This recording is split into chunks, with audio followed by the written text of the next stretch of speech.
E esse é o segundo episódio do Entre Linhas, ainda falando sobre adoção e acolhimento. Crianças e adolescentes podem passar muito tempo em acolhimento devido à demora e lentidão do sistema e Estado em relação à adoção. Pensando nisso, hoje conversaremos com profissionais da área para falar sobre o assunto.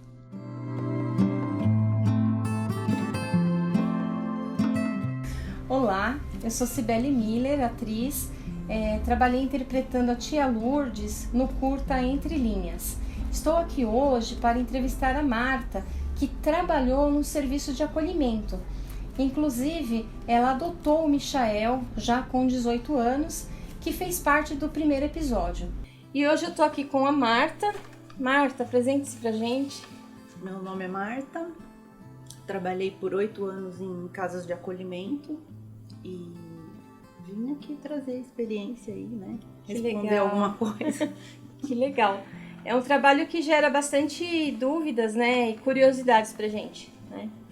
E a primeira coisa que eu queria saber de você, Marta, como que é trabalhar num centro de acolhimento? É um trabalho difícil, acho que é meio bobo, né, a gente dizer que é gratificante, porque nem todo dia é gratificante. A casa de acolhimento geralmente ela tem em média de 20 crianças e adolescentes de 0 a 17 anos. E dentre essas crianças, né, alguns são irmãos, né, tem algumas famílias. E são histórias difíceis, histórias de abandono, histórias de negligência. E os trabalhadores da casa, tanto a gente como parte técnica, os educadores, a tia da limpeza e todo mundo acaba tentando suprir de alguma forma uma vivência familiar, né? Vivência de vínculo e de cuidado. E aí a gente fica um pouquinho, né? Quem é técnico fica um pouquinho mais afastado, porque a gente trabalha dentro de um escritório e trabalhando com vidas, né? A gente trabalha as vidas dessas crianças, o destino, o que vai acontecer, o que não vai acontecer. Quando essas crianças entram é um serviço de acolhimento. Elas ficam reclusas ou elas são encaminhadas para ter uma vida social? Não, elas são... A casa de acolhimento, ela tem que ser o mais próximo, o mais parecido possível com uma casa normal, um lar, exatamente. Tá. Então ela tem que ser uma casa dentro de um bairro, não pode ter placa, né? Não pode ter nenhuma identificação fora que faça com que, né, que as pessoas olhem, né, de forma diferente. Eles não são presos, né, não são trancados, é lógico, e tudo respeitando a idade e a capacidade de maturidade de cada um. Como a gente faz com os nossos filhos. Como numa casa normal. Então, por exemplo, as crianças pequenas, elas são levadas para a escola pelos educadores, busca, médico.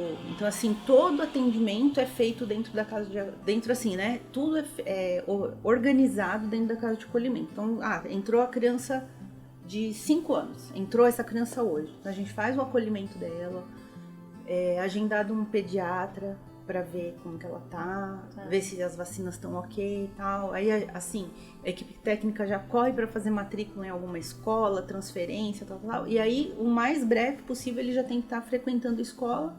E aí, por lei, é garantido que eles tenham convivência familiar e comunitária. Então, se a criança frequenta uma igreja, ela tem que poder frequentar aquela igreja. A maioria dos casos, quando entra no acolhimento, não está proibida a visita da família. Essa visita tem que ser agendada, acompanhada e tudo. Eles não podem ir lá na hora que querem, mas eles não têm proibição de a não ser, assim, existem alguns casos que são por violência física, sexual, aí proíbe, mas via de regra não. Tem algumas regras, né, para eles entrarem, e aí não pode se proibir convivência comunitária. E aí, conforme eles vão crescendo, aí eles podem frequentar, de repente, assim, lá em Santo André, que é onde eu trabalhei a maior parte do tempo, o Sesc, as praças, Tem os CESAs lá, que são centros comunitários que tem piscina e tudo, eles também podem ir. E aí, conforme a idade, eles podem ir sozinhos ou não, né? Depende da maturidade Exato. de cada um. Outra coisa, como que é trabalhado, aí eles vão crescendo, estão vendo que a adoção, quer dizer, cada ano que passa a adoção fica mais distante para eles, né?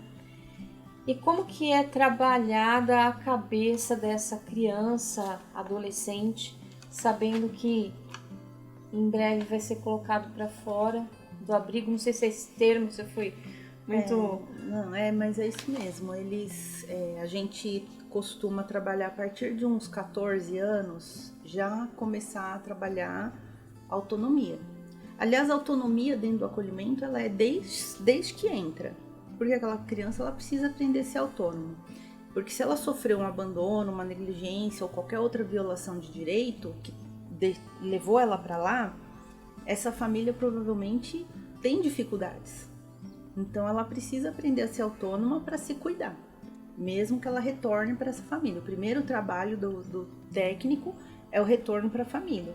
É feito todo o encaminhamento, a família, se é uma questão de uso de droga, seja lá qual for, ou se é extrema pobreza, são feitos os encaminhamentos necessários dentro dos serviços que competem ali no município. Se não surtiu efeito, foram esgotadas todas as possibilidades, a criança também não conseguiu ir para adoção, e aí a gente percebe que essa criança adolescente vai para uma vida autônoma, aí eles têm possibilidade de aluguel social. O que seria o aluguel social? É um valor que a prefeitura cede, acho que aí é nacional, né? Tá. De um valor, acho que em torno de R$300 para ajudar a pagar um aluguel. Que isso pode ser de cômodo, isso, né? às vezes uma pensão, de 6 meses a 1 ano, até que eles consigam se estabelecer. Em alguns municípios tem a República, mas aqui no ABC, acho que nenhuma cidade do ABC tem República. A República seria dos 18 aos 21, que seria para dar continuidade a esse trabalho, né, de autonomia. Mas não tem, então é feito esse trabalho de aluguel social e aí alguns retornam para a família. Então, você me falou uma coisa interessante, eu nunca tinha pensado nessa possibilidade. Sim, alguns retornam. Os que não retornam são as famílias que realmente eram muito disfuncionais, assim, que não tem possibilidade. E alguns que retornam é que, por exemplo, era uma negligência, uma mãe que deixava o filho sozinho. Quando a criança atinge uma certa idade, aquele risco não existe mais. Porque ela não pode deixar uma criança de 2 anos sozinha, de 6, de 8, mas de 14, que já é uma idade que já começa a ter uma maturidade e ser, inclusive, trabalhado para autonomia, aí essa criança já não corre risco com ela. Essa mãe ela não vai mais oferecer aquele risco. O risco foi extinto. Então, tem como retornar, e às vezes com 18 anos também tem como retornar. Né? É que são muitos tipos de negligência e de violação de direito. Então, sempre vai depender de qual foi essa violação. Ô Marta, não sei se você vai querer responder, se não quiser responder não tem problema.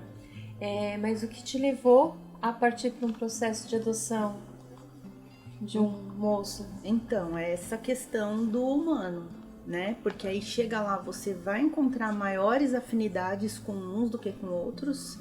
Então, assim, eu trouxe para casa, mas alguns outros, eu tenho contato, me liga, pergunta, ai tia, o que eu faço? Eu não sei o que eu faço. Tive sempre muita afinidade com esses mais velhos, com esses adolescentes, né?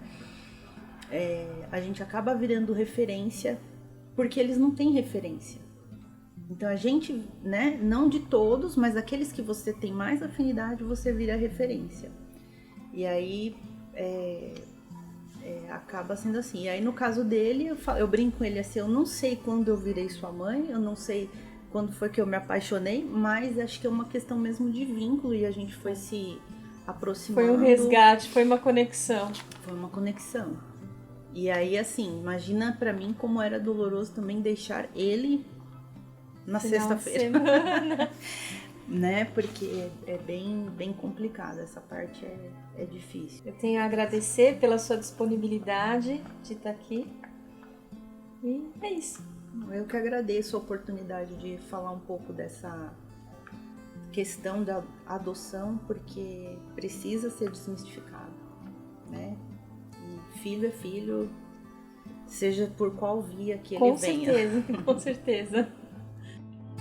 Esse foi o Entre Linhas de hoje. Espero que tenham gostado e se emocionado com as histórias de cada pessoa envolvida nesse projeto. Agradecemos a participação dos entrevistados e também da sua atenção. Não deixe de nos seguir nas redes sociais. Ah, e assista ao curta-metragem Entre Linhas. Até mais!